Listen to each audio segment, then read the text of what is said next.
प्यारे देशवासियों, नमस्कार।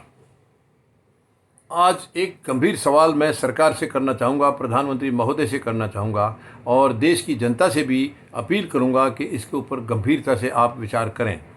यानी एक मानहानि केस में अभी हाल में कांग्रेस के एक इनके जो पुराने अध्यक्ष थे राहुल गांधी, उनको सज़ा हुई है। दोषी को सज़ा ज़रूर होनी चाहिए, मैं बिल्कुल इसके पक्ष में हूँ। सबसे बड़ी बात कि सबको एक नज़र से देखा जाए। कानून भेदभाव नहीं करता है, कानून बिल्कुल भेदभाव नहीं करता है। मानहानि का अगर किसी ने ऐसा कोई केस किया है, इंसिडेंट किया है, तो उसको सज़ा ज़रूर मिले। लेकिन दोहरे मापदंड क्यों? इस देश में दोहरे मापदंड क्यों? इन्होंने अगर कुछ गलत बयान दिया है तो इससे ज़्यादा गलत बयानबाजी तो बीजेपी के खुद नेता दे रहे हैं, खुद प्रधानमंत्री देते रहे। कितने मौक़ों पर विदेश में जा करके प्रधानमंत्री महोदय ने भी देश का नाम नीचा किया है। एक दफ़ा तो प्रधानमंत्री महोदय ने यहाँ तक कह दिया था, किस देश में पैदा हो गया हूँ मैं, मुझे शर्म आ रही है कि मैं भारत में पैदा हुआ, हिंदुस्तान में पैदा हुआ हूँ। कैसे लोग हैं यहाँ के, यहाँ तक कहा प्रधानमंत्री महोदय ने। उनके खिलाफ FIR कौन करेगा?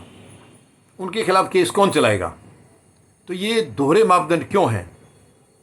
अगर दोष प्रधानमंत्री महोदय कर रहे हैं या कोई आम इंसान कर रहा है, दोष तो दोष है। यहाँ पर ये दोहरे मापदंड जो हैं ये देश के लिए घातक हैं।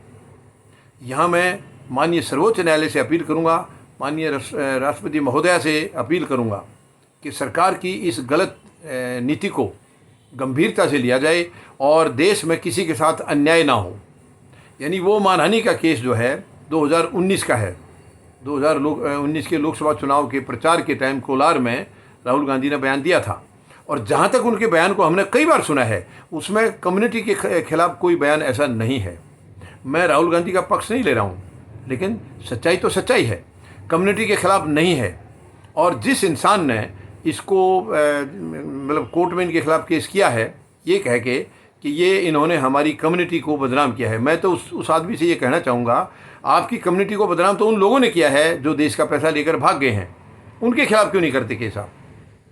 देखिए, ये नौबत क्यों आई? उन्हीं की वजह से आई है, जो पैसा लेकर भगौड़ा हो गए हैं, आम जनता का पैसा लेकर के। आपको केस उनके खिलाफ करना चाहिए था बजाय इसके, और इनको भी किया है। तो ऐसे केस तो मानहानि के बहुत सारे हो जाने चाहिए। खुद प्रधानमंत्री महोदय के खिलाफ भी होंगे। गलत जबानी उन्होंने बहुत बार की है, बहुत मौक़ों पर की है। मैं प्रधानमंत्री के पद के खिलाफ कुछ नहीं कह रहा हूँ, लेकिन प्रधानमंत्री महोदय का ये धर्म बनता है कि अपनी गरिमा को, पद की गरिमा को बना के रखें, पद की गरिमा को निभाएं। प्रधानमंत्री महोदय कितने मौक़ों पर पद की गरिमा को खुद गिराते हैं, ये बड़ी अफसोस की बात है। और जिसने ये कंप्लेंट की थी उसने खुद स्टे ले लिया था 1 साल पहले, माननीय अदालत से स्टे ले लिया था कि मेरे पास सबूत नहीं है। अचानक सबूत कहाँ से आ गए? इसका मतलब राहुल गांधी के विदेश में जो इंग्लैंड में दिए बयान को बार बार ऊपर उछाल रही थी बीजेपी वाले, और उसको बोलने नहीं दे रहे थे। उन्होंने अडानी के खिलाफ जो आवाज़ उठाई थी, जबकि वो जायज़ लग रहा है। अगर अडानी ने भ्रष्टाचार किया है तो उसकी छानबीन होनी चाहिए, उसकी जाँच होनी चाहिए, क्यों नहीं होनी चाहिए? तो उसको दबाने के लिए सरकार ने तुरंत उस केस को दोबारा से ओपन कराया है और गलत सलत कागज़ दे करके अदालत से सज़ा दिला दी है। और तुरंत, जबकि सज़ा के ऊपर रोक है 30 दिन की, उसके बावजूद तुरंत इन्होंने उनकी जो सांसदी थी वो भी छीन ली, यानी संसद की सदस्यता को भी छीन लिया, और घर खाली करने के लिए भी आदेश दे दिया। हालांकि मुझे उम्मीद है कि ये बड़ी अदालत में ये केस चलेगा नहीं, ये वहाँ ख़त्म हो जाएगा, क्योंकि काफ़ी कमियाँ इसके अंदर लग रही हैं। लेकिन फिर भी ये शर्म की बात है कि सरकार दोहरा रवैया अपनाती है, अपने को खुद को किसी और तरीके से देखती है, अपने चहितों को और तरीके से, और आम जनता या विपक्ष को किसी और तरीके से। ये शर्मनाक है। और भारत के लोकतंत्र में, भारत के संविधान में या भारत के कानून में ऐसी कोई जगह नहीं है। तो इसे गंभीरता से लेना होगा। आम जनता को भी, हमें भी सड़कों पर आना होगा ताकि सरकार को आईना दिखाया जा सके। माननीय सर्वोच्च न्यायालय को भी इसको सख्ती से लेना चाहिए। माननीय महामहिम राष्ट्रपति महोदया से भी हम अपील करते हैं कि ऐसे केसों को वो खुद संज्ञान लें, स्वयं संज्ञान लें, और सरकार को आईना दिखाएं। सरकार के खिलाफ कड़ी से कड़ी कार्रवाई की जाए। धन्यवाद।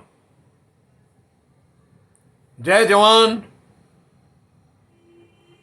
जय किसान, जय हिंद।